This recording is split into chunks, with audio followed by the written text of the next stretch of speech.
माता रानी आप सभी को धन धान्य से भर दे, इसी कामना के साथ वीडियो को स्टार्ट करते हैं। पंचांग के अनुसार साल में कुल 4 नवरात्रि आती है, जिनमें से 2 गुप्त नवरात्रि और 2 प्रमुख नवरात्रि होती है। चैत्र और शारदीय नवरात्रि को प्रमुख नवरात्रि में माना जाता है। गुप्त नवरात्रि तंत्र साधना के लिए अत्यंत शुभ माना जाता है, जबकि चैत्र और शारदीय नवरात्रि मुख्य रूप से गृहस्थ लोग मनाते हैं। शारदीय नवरात्रि का आरंभ आश्विन माह के शुक्ल पक्ष की प्रतिपदा तिथि से होता है। देश भर में इस पर्व को बड़े धूमधाम और आस्था के साथ मनाया जाता है। 9 दिनों तक माँ दुर्गा की 9 स्वरूपों की विधिवत पूजा और व्रत का विशेष महत्व होता है। तो हम आज की वीडियो में जानेंगे इस वर्ष शारदीय नवरात्रि कब से शुरू हो रहा है और माता रानी किस वाहन पर सवार होकर आ रही हैं। इसके साथ ही कलश स्थापना का शुभ मुहूर्त भी हम वीडियो में जानने वाले हैं।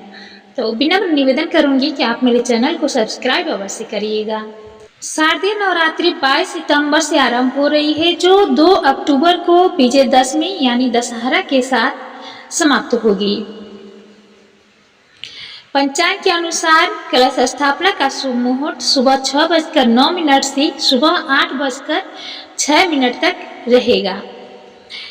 एक बार पुनः बता रही हूँ कि कलश स्थापना का शुभ मुहूर्त सुबह 6:09 से सुबह 8:06 तक रहेगा। इसके अलावा अभिजीत मुहूर्त सुबह 11:49 से दोपहर 12:38 तक रहेगा।